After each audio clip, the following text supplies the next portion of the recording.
ICCM presents Music, Explorations into Terminology and its Implications. Welcome everyone. So Marion is a community musician, educator and researcher. Her work began in the field of community music on projects in Palestine with the, I don't know how to pronounce the foundation's name, Marion. What's the foundation's name? Barenboim Said Foundation. Thank you very much.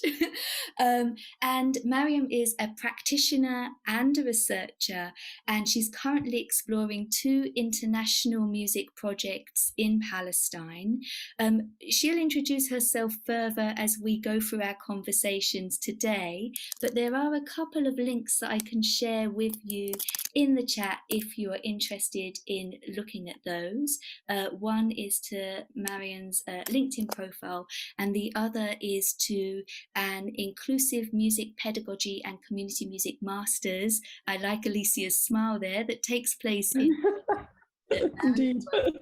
as a research assistant. So we're sharing the love there and the brilliant things that are happening globally in the field of community music. Anyway, Marion, I'd love to pass over to you. Thank you all for coming, and I'm really looking forward to it. Thank you very much, Jo. And thank you to the ICCM for inviting me to be in this session and to present something from my work.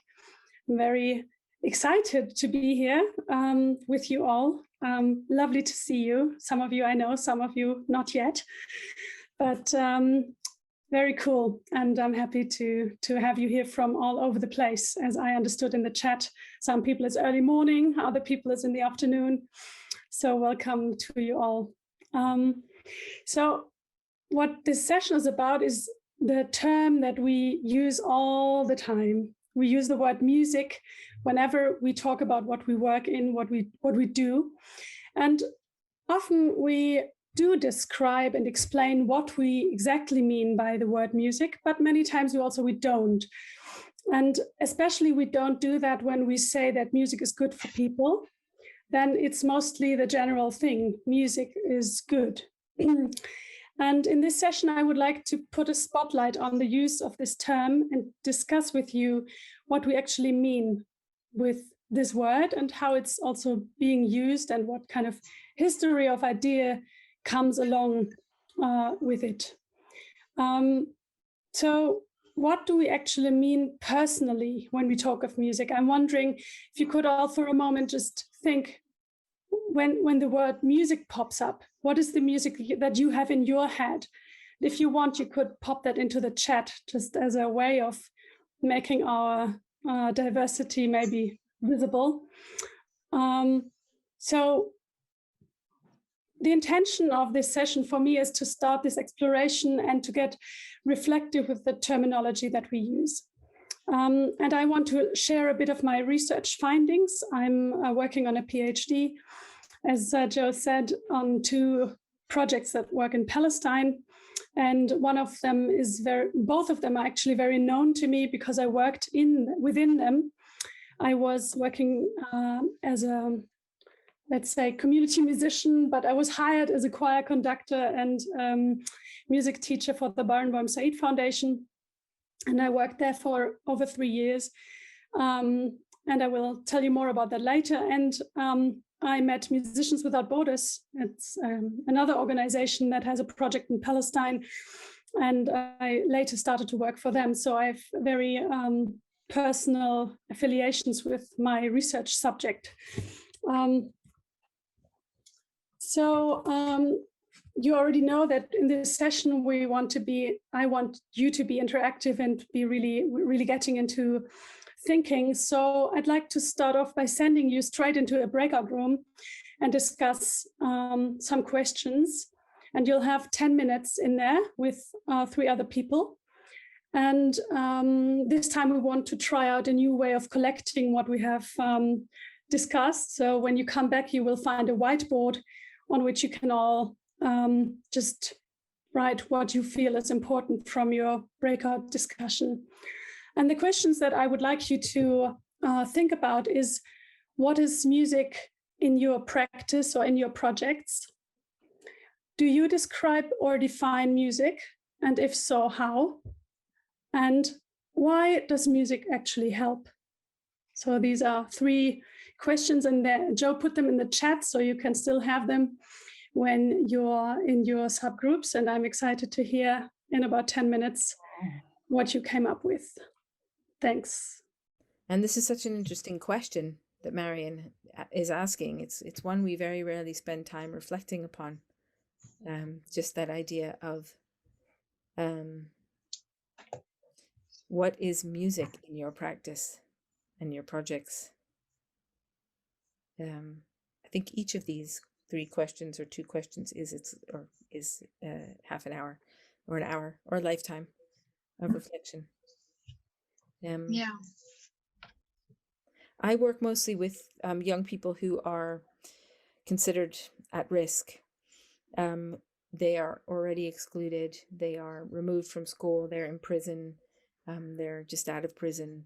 A lot of young people who have quite high kind of adverse childhood experience scores, if you will, ACE scores. And for me, music is it's a means for connection. It's a means for creating a space where people feel comfortable to express themselves through music, but also in between the music. But it would not happen without the music, you know. And I'm a musician, so it's kind of it has multiple meanings in terms of my practice. If you know, hopefully that's clear. Yeah. But for the people in the room who come, music is the thing they're there to do. And it's very important, that distinction for me between sometimes what I'm hired to do, which is, you know, positive experiences, soft outcomes, keeping them off the streets, giving them a confidence building, turn taking, group activity. They're there to make music, and music is a product that they are making. And that's their version quite often of what it is and why they're there. And kind of balancing those two, the social and the artistic, is really important. And again, it's not either or, it's a marriage. Yeah. I'll shut up now. For me, music in my practice is, I would say, like holistic thing, which is combined with movement and with like hearing, like melodies and with rhythm, and a lot of pictures, because I always work with music as a multisensorical, how to say that? I'm sorry of my English. I know that you are native speakers, but yeah, for me, music is something more than just sound, and there is a lot of non-verbal inside, especially movement and a lot of silence. Yeah. Lovely. And obviously I'm not a practitioner, but I think just as a, you know, person who enjoys music the way that I think about it, I think what comes to mind first is just a form of expression, and being able to, you know, as a listener of music, appreciate other people's perspectives and expressions, and then also kind of reflect on your own in your when enjoying music. So the first thought that came to mind was not about my music or my projects, but that there are certainly in this country such, together with the word community, that music is such a contested term. So in many languages here, we've got 11 official languages in South Africa. The word music is understood so differently, and interpreted as song. In one of the definitions, I'm not completely au fait with, I think it's in isiZulu. So in other words, if you're not singing, you're not doing music. And that there's an understanding that instrumental music or instrumental music on its own without singing is something different, that it might not be music. So just so that we're aware that there's so many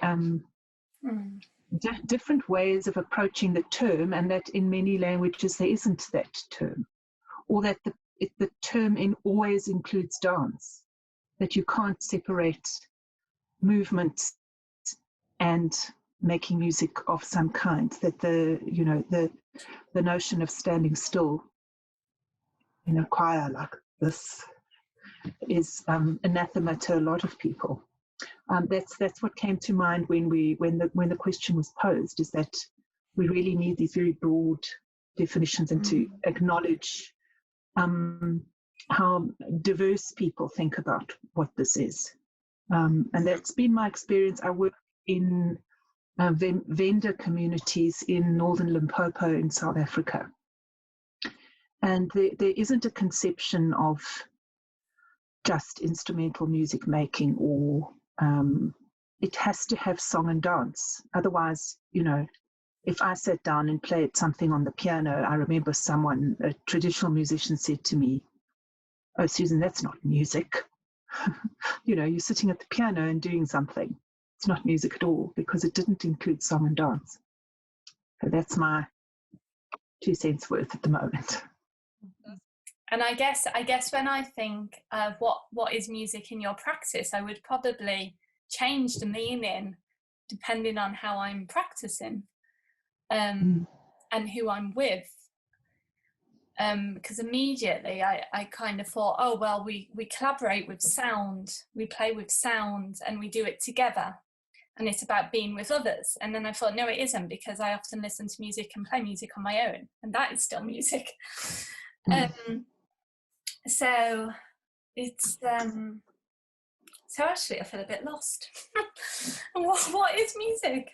What is music in your practice, your projects? So it's an intergenerational community cello choir. Oh, wow. That's one of my practices. But it's intergenerational communication, community building. But professionally, I play music, and that's a different kind of realm. But it seems to me that those should all cross borders in different ways. So it's just people being together, expressing, communicating. Brilliant. That's so interesting already. It's like there's the music that I do in one space, and then there's the music that I do in other, and it's like this kind of like split almost of your musical identity, but it crosses over. I like the way you explained that there. That was nice. Do you know, it's funny actually that the question, what is music in your practice, and it's just now, it's for me, it's like it's really problematic, the idea of music in a great way, but in also a tricky way, and totally, it very much connects to what you've both said.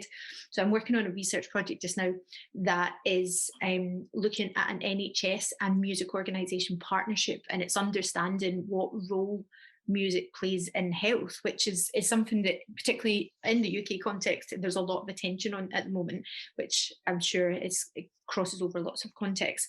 And it's this idea that music is sometimes a tool, and sometimes it's an experience, and sometimes it's full of assumptions, and sometimes it's something that's understood through the experience of doing it with other people, and goes back to Amy, what you said about, this is my music here, my music there, and also Anita, what you're saying about how in the context of thinking about music education, it's about broadening out and challenging some of those ideas about what the kind of concept and idea of music is. So when I say it's problematic, I mean that in a brilliant way, but also a bit tricky. It absolutely is problematic. Again, another nail on the head, absolutely. The other thing that occurred to me is when I start teaching teachers to teach music, often you don't have music degrees or anything, is to start with Blacking's definition and move it from there. So Blacking actually worked in the communities that I work in, that just music is humanly organized sound. It's the best one I've found so far. I mean, of course, what the nature of the organization is going to be dependent on context, but that's just one that I found very useful. But Blacking also plays with that phrasing. He calls it also soundly organized humanity. Yeah, exactly. Exactly. Humanly organized sound and soundly organized humanity, which Well I think said. is a Well said. beautiful play with words. Yeah, wonderful. I like that, but then I immediately think, where would something like birdsong go into that, and sounds of our natural environment, which I guess is humanly organized regularly in composing, but even in their raw form, you know, it's that music. Like maybe we wouldn't think that about maybe the winds, but if you hear variations of birdsong, it can sound like music. It's music. Yeah. Yeah, all the ecomusicologists and the biomusicologists are really going into animal sounds and just yeah. I wondered if music being a process versus a product, if that topic has been exhausted ad nauseum already, and if that is something we might consider. Well, it's got to do with, are you approaching music as an object? Or are you approaching music from the thing that makes the music? Or the thing that comes at the end? Or the things that you do in order to make the music? I mean, it probably should be all of them. So we just have pages of all-encompassing definitions. Yeah, which is exciting. Yeah. There must be research on people's understandings of the word music and how it is inscribed in language. There really must be somewhere that we could look up how many languages don't have a word for music, for instance. Yeah. And Swanwick's, I was just going to say about, Swanwick's music as metaphor and our interpretations of music and the different stages of which connected for me to what you were saying, Nicola, about bird song. So, then the interpretation of, we as humans will perceive something or not. And then by a range of cultural factors and but also about our own lived histories or our preferences or biological kind of preferences or associations. Why does music help? If you want to go in you could go down the neurological route, you could go down the physiological route, you could go down the emotional route, you could go down the societal route. It's a question. It's a big question. Yeah, I really don't know what to say, but for me, music. Each time when I music in any context, I really feel that something is like it can be a big healing for a lot of emotions, even for people with who you work, but also for yourself as a musician. So in my practice, I often feel like that. Yeah, like why we continually have to fight for why music helps is ridiculous when there is enough research now to show the impact that music has on everywhere, in the brain. The whole brain. Yeah, the whole brain. It's like one of the most lighting up things there is. So it's just great. So I think we're all back. Marion, I'll hand over to you for our next group discussion. Yeah, thank you. I wanted us to share collectively, so maybe we can have the screen share. And on the screen share, you will see a whiteboard now. And you can all type in what came up for you in your breakout groups by going with your mouse on the upper end. Oh, well, this is easier for you to describe, yeah, Joe.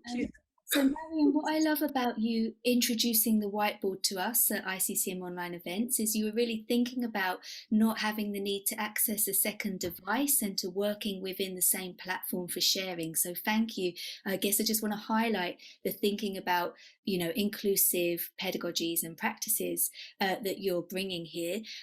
So if you would like to input onto this whiteboard, then you just look at the very top of your Zoom screen and you'll see a green bar. In English, it will say Joe Gibson is presenting, and it might say something else in your language. Next to that is more options in black. And if you click on the drop down arrow and select annotate, you should then be able to write things on the whiteboard. So at the very top of your Zoom screen, there's a green bar saying Joe Gibson is screen sharing. Next to that in black, there should be something like more options. Select drop down and annotate, and then you can draw a lovely picture like Ruth Curry is now. We can see that annotating is not anonymous, so that's something we'll bear in mind with our practice. But yeah, we've got it. And you can use the text symbol. There is a T if you want to type a text instead of trying to draw letters with a pen. So I think that's right, isn't it? You can see that. Yeah. Great. I think, and alternatively, you can write your contributions in the chat. Yeah, that's of course always an option. Typing might be quicker there. But I like the fact that we can kind of see this evolving whiteboard with your contributions. It might feel a little bit chaotic in the beginning, but if we kind of move it around a little bit as is done now, we will see that there are different kinds of responses to my question. And of course, I could have formulated the question a little bit more elegant, but I did it intentionally to say, what is music in your practice? What do you mean when you use that word? And do you actually describe and define this term in some way? And if so, how? So this is how that question, and then we have this assumption that music helps. And so I wanted to ask you, so why does it help? What do you think? What is your experience, or what is your take on that? And I see very cool responses. You see that we have more than one whiteboard emerging. It's on the lower right corner. You see a little one. You can open new pages. This can be a little bit annoying when you're on another page and then it's moving around. But let's see. So music in practice is holistic. It's hearing, rhythm, silence, movement. Creates a space to feel. We have, does music always help? Can sometimes be a weapon, absolutely. It's a tool for expression. Music is a complex, sometimes problematic concept. Music as language. Music as a tool for expression. And then we have interesting collaging now. Music is not easy, is it, Joe? to move it around. I am trying. Oh, gosh. Yeah, music is a way of expressing oneself, communicating with others, and sharing.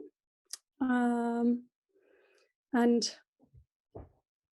we have music is adaptable, an event, an activity, a chance to synchronize. It helps us to share. Now it's gone. To process. Okay. Movement, sound, silence. In my practice, collaboration of sounds. Very cool. Thank you very much for your different responses. And I'm just thinking, Marion, as I try and I love this actually. I'm thinking of this becoming an artwork where you stand in the bubble. You can't. What does it take to be heard, and why? I think this is a visual representation of that. But as I sort through our wonderful contributions, I wonder if you want to hear from some of the people that have written these. Yeah. And we can become clearer and see some more of those if you'd like to, because we have a bit of time.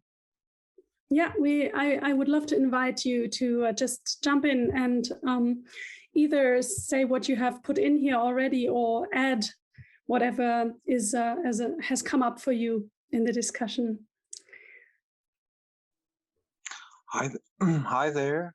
Our group was discussing at one stage the difference between music as a human activity and music happening in the animal world, bird song, etc. So thinking beyond our species, basically. Wow, interesting. Yeah, as John Blacking, I saw that quote right now, also humanly organized sound. And then music can, of course, also appear in different form and not humanly organized sound, but we would still hear it as music. That's interesting you say that, Etienne, because one of the things we talked about in relation to why does music help, that question, was the fact that it was innately human, and the fact that music anthropologically, in that sense, and that links to John Blacking work, it's potentially helps and potentially is important because of its relation to us as a species. Yeah, thank you, Lee. I think I agree. And actually, I'll spend some time unpicking these. We can share this document after the event. I wonder now, Marion, if you wanted to move to your presentation moment. Yes. Yeah, I think that's a good idea. I'm still a little bit, I was very actually puzzled by how this tool works, because I've never tried it out in real time. So this is quite courageous step for me to take to do it right here. And of course, you are the victim of that decision, because now you're struggling with all these entries and putting them in some place. So thank you for that. Yeah, I would like to just let you know a little bit about how I come to look for this topic, to explore this topic more. I was working a long time ago, actually 2006 until 2009 in Palestine for the Barenboim Said Foundation. And the Barenboim Said Foundation runs a music school there, and they hired me for doing choir work, group work, and all sorts of things. But I want to show you a little bit how you can imagine this school. It's a little film clip, and it gives you an idea of how it feels like, possibly.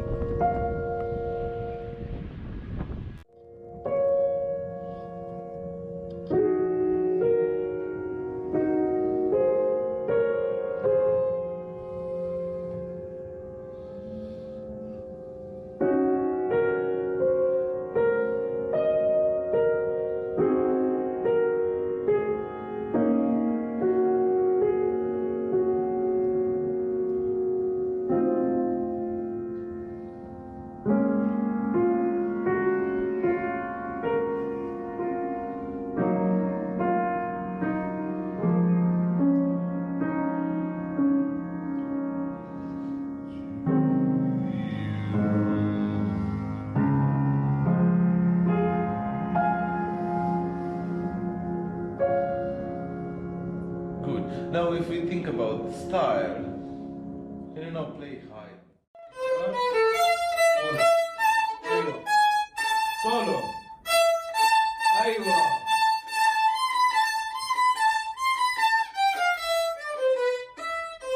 للآخر للآخر للآخر للآخر يلا.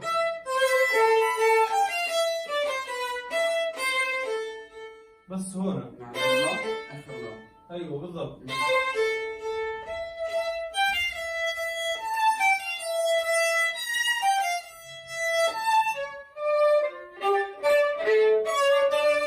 تمام.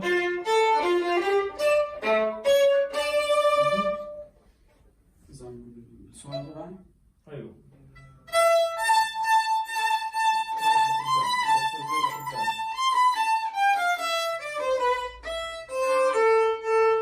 لا لا لا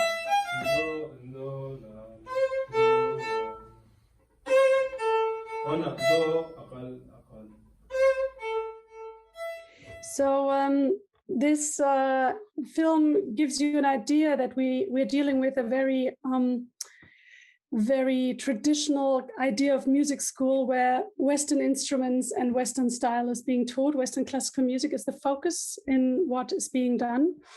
And the mission statement from their website, I've put on the screen, says the Barenboim Said Center for Music aims to build an informed and vibrant Palestinian society where music plays an integral part in educational development and shapes the identity of children and young adults.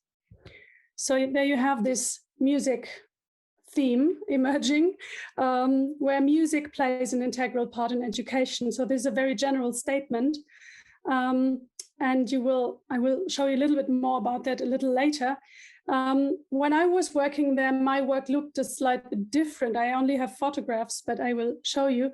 I went to some villages in north of Ramallah, and I was working with school children, and also in refugee camp in Nablus, in the Balata camp. I was doing music groups, starting out with the idea of doing a choir and coming to very quickly to the realization that what I have to do is do anything musical to have fun together. So I basically tried out different approaches. You might not be able to see both photographs, I'm realizing, but you see that there are notes standing on the board behind me, and that was interesting because I worked without notes completely, like without scores. But at some point we needed to tackle a certain interval, the one which you might be seeing in the second image there. And instead of drawing stairs, I thought, well, if there's a music system that is available, I can also use that to visualize what we have to try and achieve. So it was an Arabic song in which this interval came up, and we tried to understand how that works. I also worked with a few younger children doing some elementary music. So I went out of this concept of doing classical Western music, and I just went with the flow. And also realized that my ideals of why I went there were much more rooted in wanting those children to have a good time, to have a break from occupation, and have some perspective for their own well-being, something that would nourish them on a heart and soul level.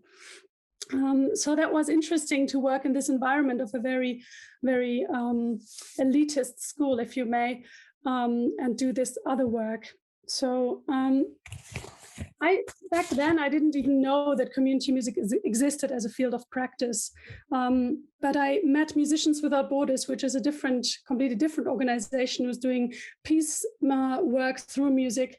And they set up a project in Palestine. And this is how I met them, because they started there and invited me to visit their project. And when I did, I was really startled and really amazed in how they worked. And I will give you a little impression of how that looks like. It's one of their promotional videos, so it has a bit of text as well, and it's not too long, but just so you have an idea of the difference. 1, 2, 3, 4.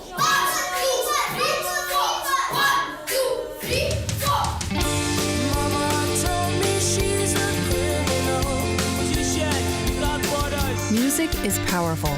It can influence behavior, shape culture, and strengthen social bonds.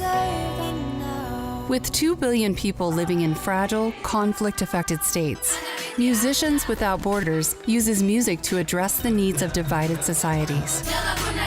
My name is Sophie. I'm a Palestinian, and that's my trophy. I have my own rights. Music can help heal the wounds of war and rediscover connections. The voices of the unheard are raised with music. And it's music that's the collective voice for social justice and peace building. So I will leave it right there. If you want to see the whole clip, it's not much longer. You find it on YouTube or on Musicians Without Borders website. But what I understood when I I saw those two projects in contrast and I worked in both of them, I realized that both are talking about music the whole time and how music will make a difference in the lives of the children and the people they work with, but they have completely different idea of what music actually is and how it's getting enacted, and why they thought that music could make a positive change in the lives of people. And so I started to get interested in that difference of conception and also in the difference of the reasons for why music would be the tool for making a change, what they would think of, what is their idea. So in this research that I started, I went to Palestine and I did a lot of field work with interviews, and I came across a quote which I would like to share with you. So I have two different ways of representing music here, but this is the quote. So it is the project manager in the Palestinian project who said, "We don't fit very well in the general things because the donors that support cultural activities, usually they want to have, the priority should be a high artistic outcome. Then the human rights foundations, they say, yeah, but you're doing culture." So for me, this quote is expressive of the fact that there are still very much result-oriented and high arts-oriented expectations from cultural institutions or funders. And also, on the other hand, the fact that music as intervention is not really perceived fully as a valid way forward for some institutions who have social agendas like human rights organizations. And I'm wondering if this gap in wanting social change but expecting high artistic outcome is something that you know from your practice in any way, if you have come across this kind of problem. And I would love you to just kind of investigate that in your next breakout session and just share if you can, how you relate to this. Maybe you have no experience of this kind. Maybe you have been completely with organization, working with and organizations who have supported your way of filling out that word music, but maybe you've had expectations set upon you that you would not be able to or would not want to fulfill. And how did you deal with that? So I hope my question gets clear. Yeah, that's exactly what I was talking about. For donors, they just want this, they have this narrow understanding of what music is and should be.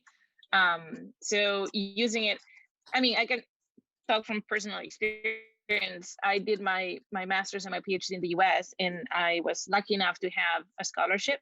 And the scholarship was from a bank in Spain, and they have this social project that they fund people who don't have the money to pay for their studies. And I strategically used, the discourse of music because I know it's going to resonate with bank people, with finance people. And then I did my own thing. But then I know how strategic it can be to use that term to gather resources and get people to fund programs. And yeah, agreement. Definitely, we're all nodding our heads. Absolutely. Amy or Ruth, have you got any experience from this perspective? Either of you? That in our school, even our director has talked about the transferable skill sets that one gets from music that they can monetize later. So it's from this banking perspective again of, are these skills worthy and will they translate into something marketable? And that is a reality that people have to be able to fend for themselves.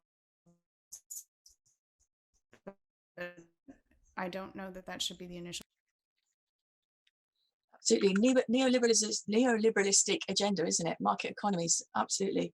Yeah, very much so. In my PhD, I looked at how when you find yourself in these kinds of markets, with the passion and vision for music being a tool for social change, how do you recognize the capital that you've gained through, and I suppose the privilege that you have gained through that process, and how do you utilize that powerful position? So my research interest is around like this idea of gatekeeping. So how do you, when you can move between these different worldviews of music, so that music in this kind of like, or in participation in this kind of neoliberal sense, has this particular kind of output that serves a predetermined interest, whilst also working in this context where you're responding in the pursuit of cultural democracy to who's there and how they're what people wish to amplify.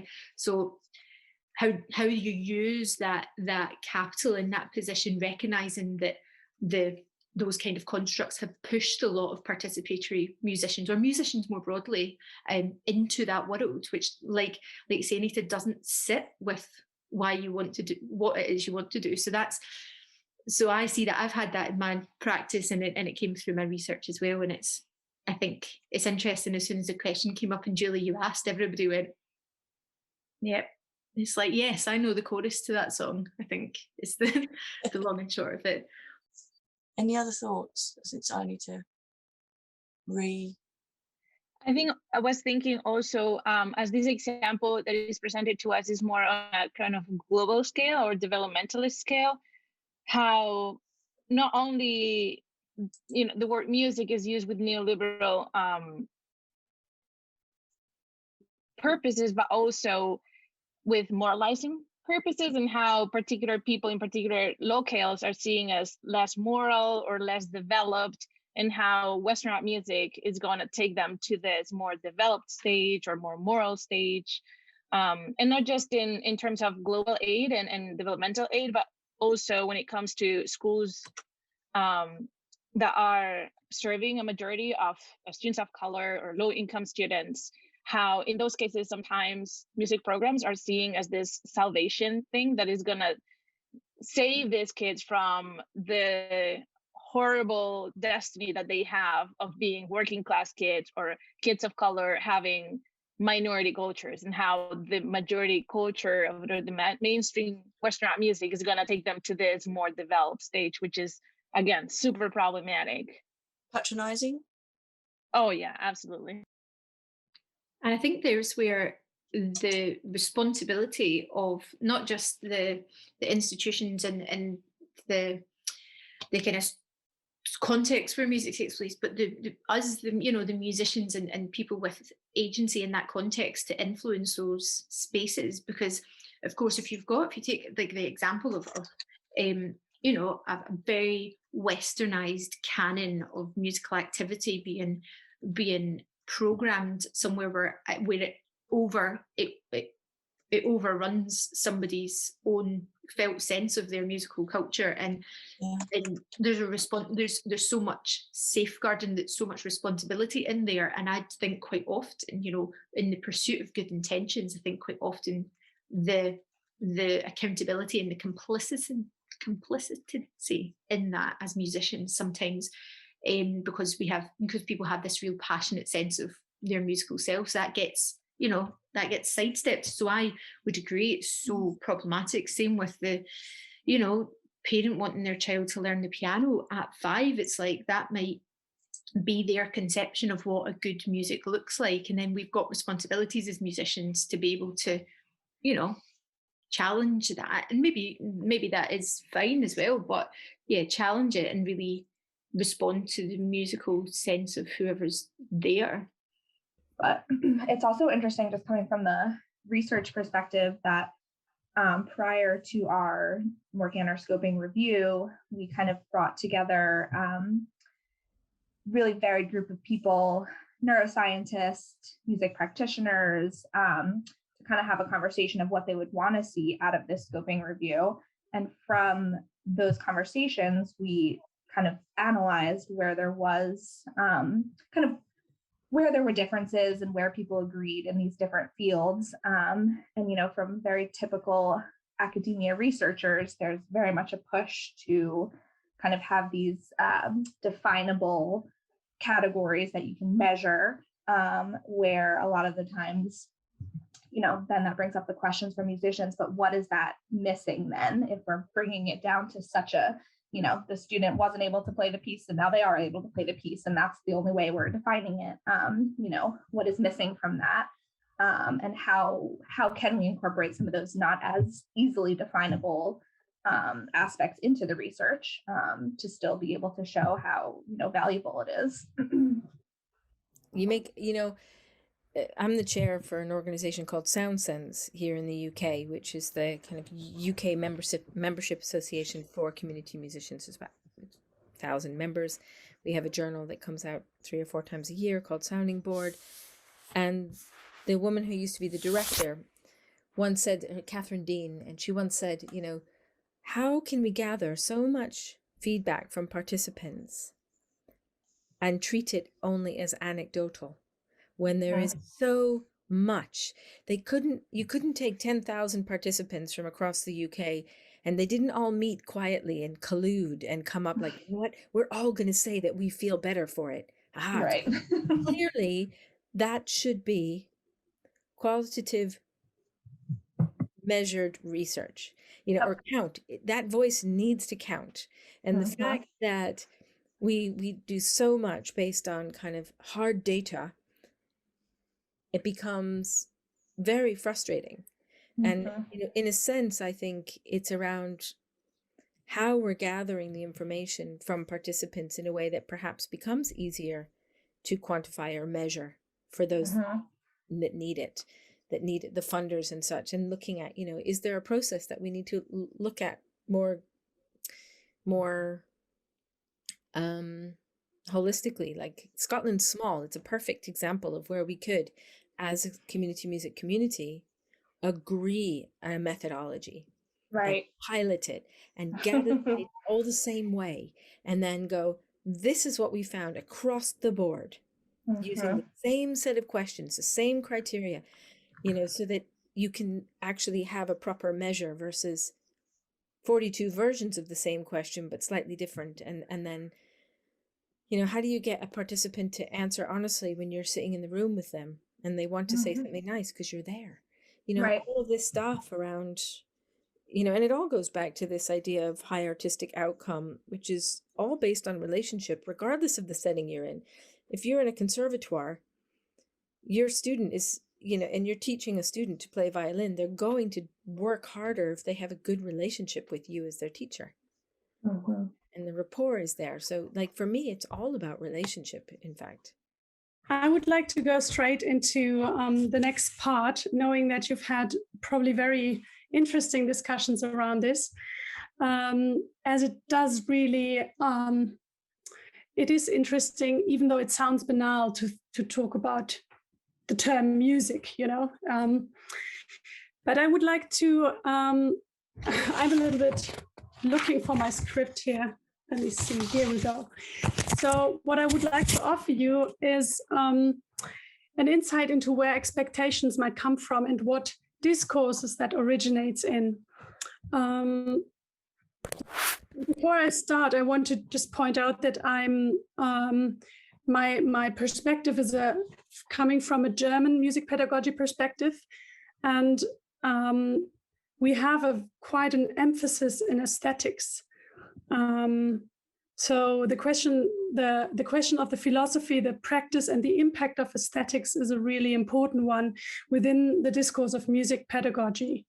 Just to give you a bit of context that might be not as familiar to, and be surprising possibly to have that. So what I've been doing in my research is analyzing the communication of the Barenboim Said Foundation and of Musicians Without Borders in regards to what concept of music emerges from how they describe themselves and how they argue that music will be a good intervention at the places they operate in. So in this case, it's Palestine. So here I would like to just focus on the Barenboim Said Foundation. And what I found is that, as I said before, they are consistently talking of music, and they always mean classical music. And sometimes this becomes explicit, sometimes they talk of classical music, but in most of what they communicate through their websites and also through lectures and other things is that they talk of music while meaning classical music.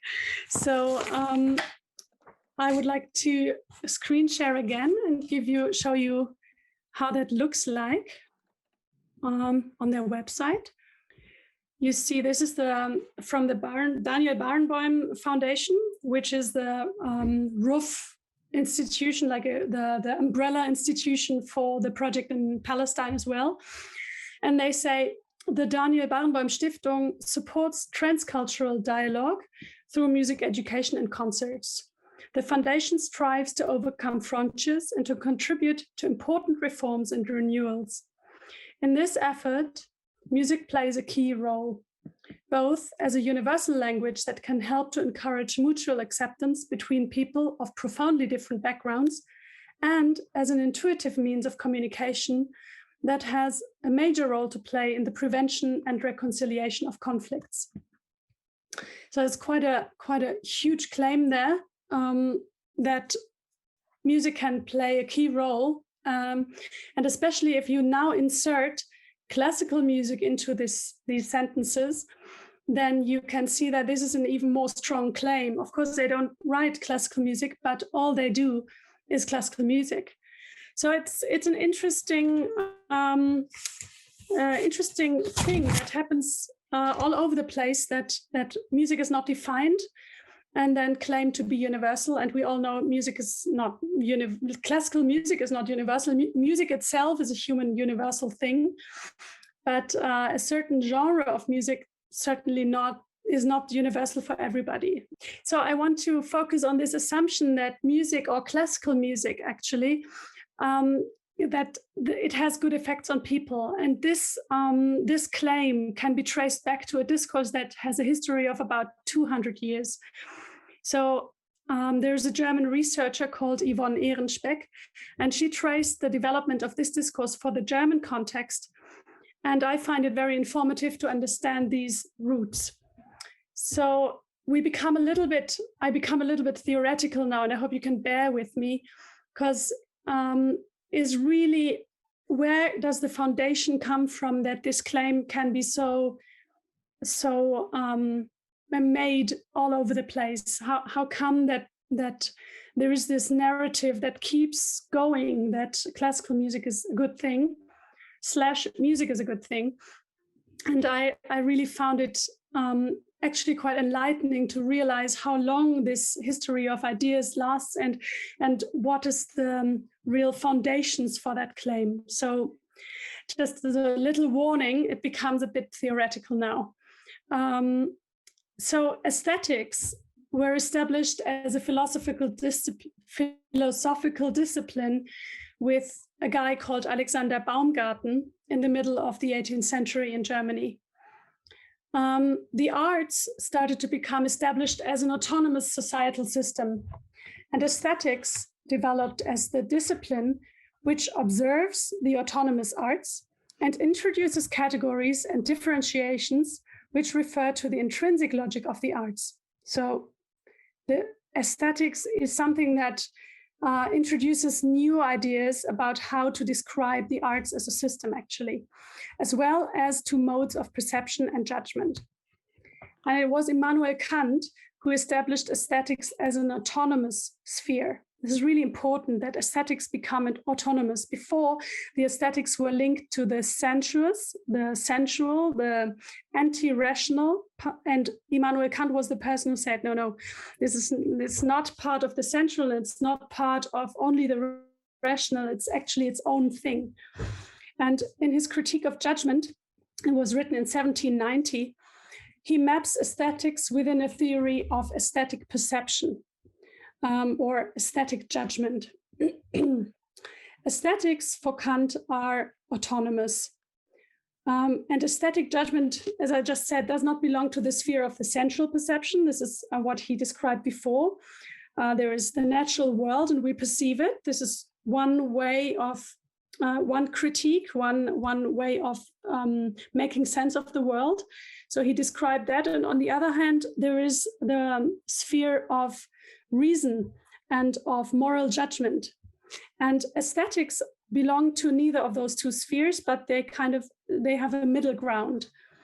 And it's a bit complicated to go into the details, so I save you from that, but I carve out some of the points that have been taken onwards into the arts, and especially into arts pedagogy. So the intention that Kant had actually was to bridge the gap that existed between the two spheres, the senses and the natural world, and the sphere of reason and moral judgment. So those two, nature and freedom, they were like separate spheres, but the intention was that the morality should be enactable in the real world. And in the way he set up his philosophy, they could not be connected. And therefore he started to develop aesthetics as the possibility for bridging that gap. So Kant regarded the beautiful as a symbol of the morally good. And therefore it could realize the morally rightful judgment in the realm of the natural world. So don't know if I've lost you already, but I hope not. He did not imagine that the arts could causally lead people to become better. It's more like he made analogies and said the beautiful, the arts are like a symbol for the morally good, and it might inspire people to be more moral. But it's not like you can have people consume or deal with the arts and that makes them better. That's a later step. But what he laid the basis for is a few points. Okay, so we have the point of universality. So the pure aesthetic judgment or the judgment of taste for Kant is universal and is universally valid. And that's really an important basis to think that taste that we normally would always place in the subjective personal is for Kant something that has validity in a collective. The universality, there's more to say about it, but I will just continue with autonomy. So aesthetic judgment becomes autonomous because it disregards the material. So it's not so much what do I see, not the image that I see, but what happens in myself. And this is the aesthetic judgment, and this is something that happens only within me. And this is why aesthetics are autonomous. So they are not dependent on the art object, if you may.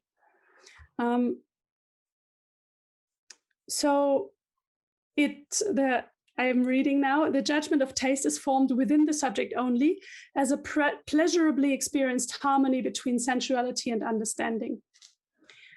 Another of those basic things is that the idea is that aesthetic experience can't be expressed or conceptualized with words. The quality of experience, he claims, is different from all other kinds of experience of the world. And therefore, and this is not what he says, but this is what later on was put forth, therefore it should be part of an integral education. Aesthetic freedom, another one. In aesthetic judgment, the coercions of understanding, reason, and sensuality seem to be overcome. It's its own mode of perception, basically. So this leads to the topos of aesthetic freedom. And this topos was a formative formula of new humanism for education. So everything that came afterwards as in humanistic thought, new humanistic thought, rested when it was looking at aesthetics on this aesthetic freedom, this idea of aesthetic freedom. Very interesting is the next one for us as well. It's the aesthetic judgment can be applied wrongly. So there's the option that even though it's universal and we all have the capacity to build an aesthetic judgment, we might apply that ability wrongly. And this can happen when we don't have enough knowledge or ability. We basically haven't been cultivated enough, then we might not be able to apply our innate aesthetic judgment correctly.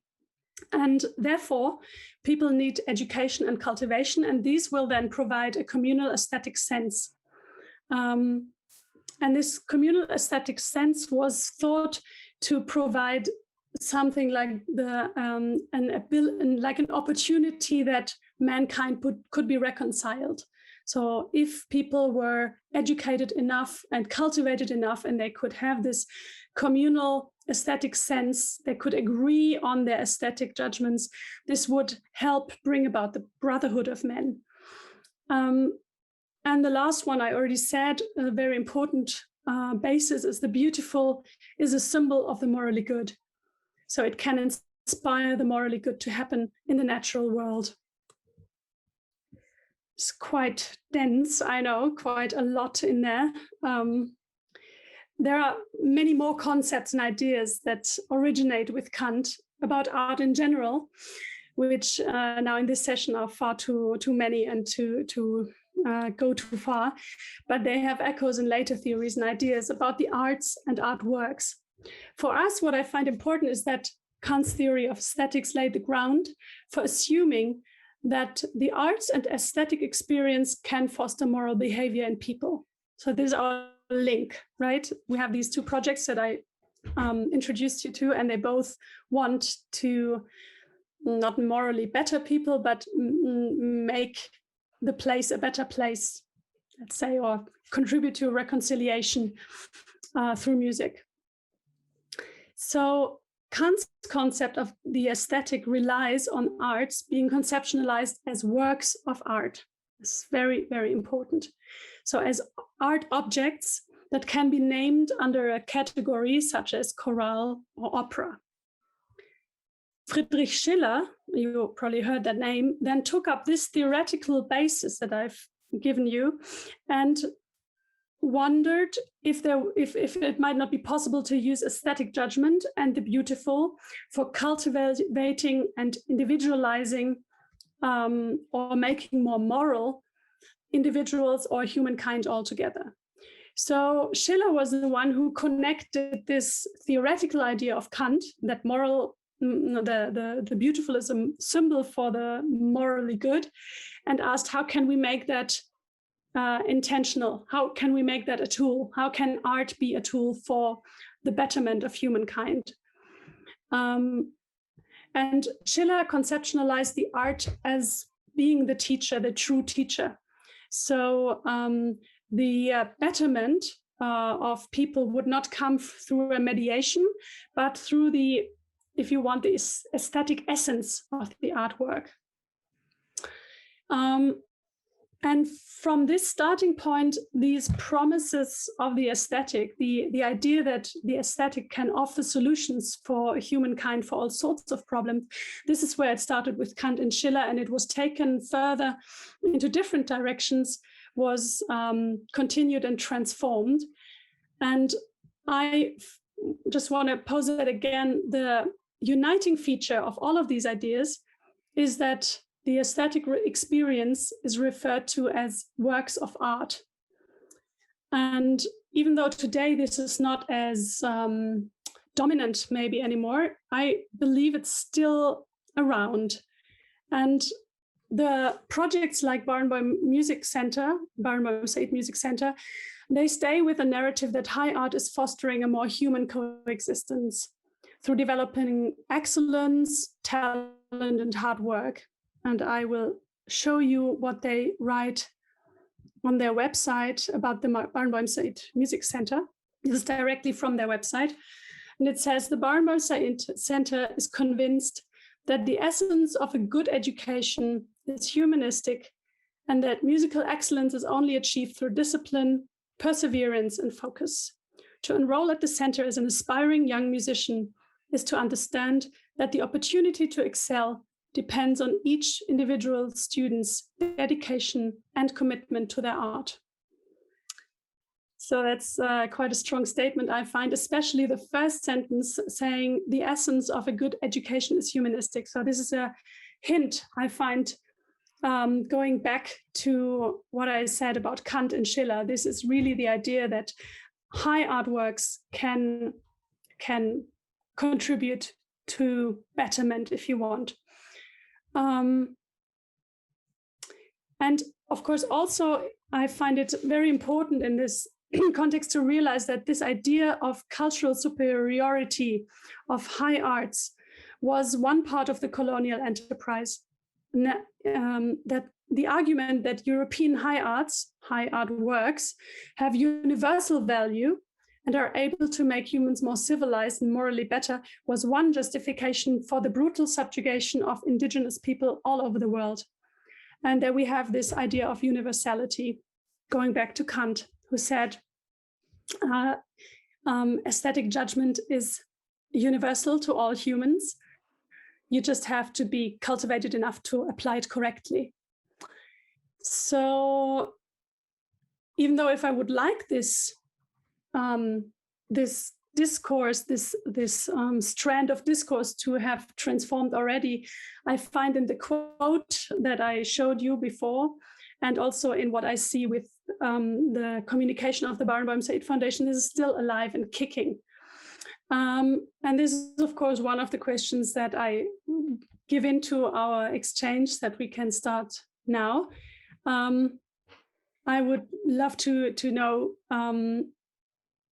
if you find that this history of ideas that I've kind of only started to present to you, if that is helpful for you to understand who you're talking to.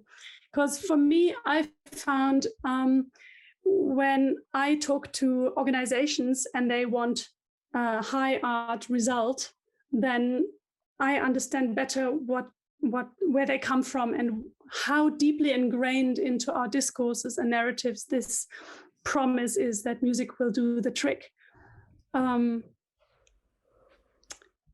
So I think it's good to know where we are coming from, what our history is in this.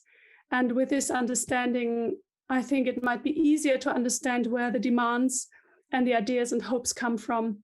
And maybe it helps us to be strategic when we communicate about what we want to do. Saying that, I just want to acknowledge that community music, of course, has embraced a different idea of music, which is musicking, for example, and we're centering our music processes around the people who are involved. And we have really started to think about terms like excellence. Jenny Henley and Lee Higgins have written a great article about the term excellence and inclusion, and they have proposed that maybe excellence will be seen in how well we are able to include people who are involved in our music groups. So I will give you my literature list just as a screen share so you can see where I got this from. And now I open the discussion for everyone. Thank you so much, Marion, for that presentation and really, really political and interesting things that you're raising there.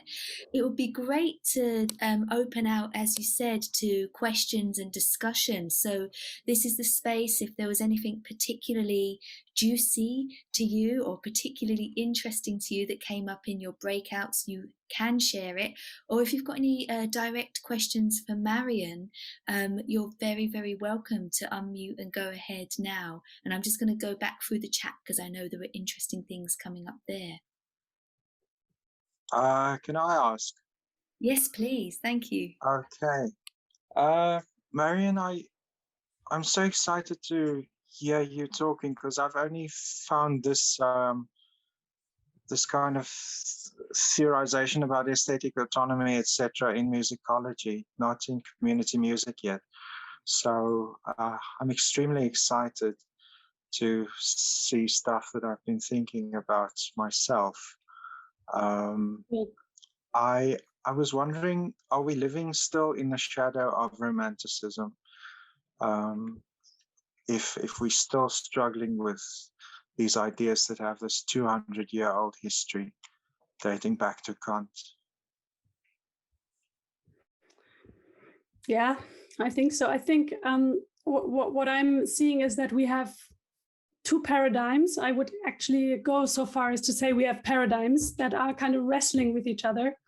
And one of them is definitely the historic one that I've outlined as best as I could, with this idea of autonomous artworks doing good for us. And the other one, more or less what we are doing in community music, being processual oriented, being people oriented. I think this is simply a very different concept of what music is in general. And then, of course, our arguments go really far apart as to why it helps. But I would say yes, at least those parts of culture that are highly funded are still in the shadow of, say shadow, that was beautiful, the shadow of romanticism. Yeah. Yes, that's what I said. Yeah. Thank you, Etienne. Marion, I have a question, if it's okay. I really like your highlighting of music not always being defined. So you were talking about that foundation in particular that might use the word music rather than classical music, most of their practice, but being universally applied as good in some way. And I was wondering your reflections on that through the PhD process and through your practice. How is that impacting your practice? Well, the one thing that I just see coming into my understanding is that we're dealing with object-oriented and people-oriented practice. That's for me the essential difference that we're looking at. Object-oriented as in artwork-oriented. And I know this has been a long discussion and has been described before. But to link it with this philosophy of aesthetics and the autonomy of the arts, I find that really, really helpful and rewarding. I don't quite know where your question points in regards to my research process or my practice. I'm not quite sure how I can answer that question. I guess I was thinking more about your work as a community musician and if it has impacted the way that you go about that in any way, or the way that you work with funders or institutions, or with the people, the individuals and groups that you make music with themselves. Oh yeah, of course.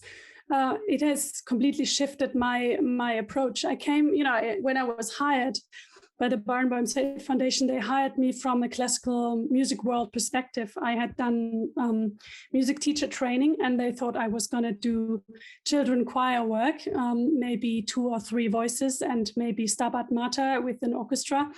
And then I came into Palestine, and I had children who had never sung in their life before, and they were certainly not interested in singing 2-part Bach chorales or anything like that. So understanding the backdrop has solidified my understanding of why I'm doing it the way I do, which is oriented on what people need, and less interested in performing certain works of art.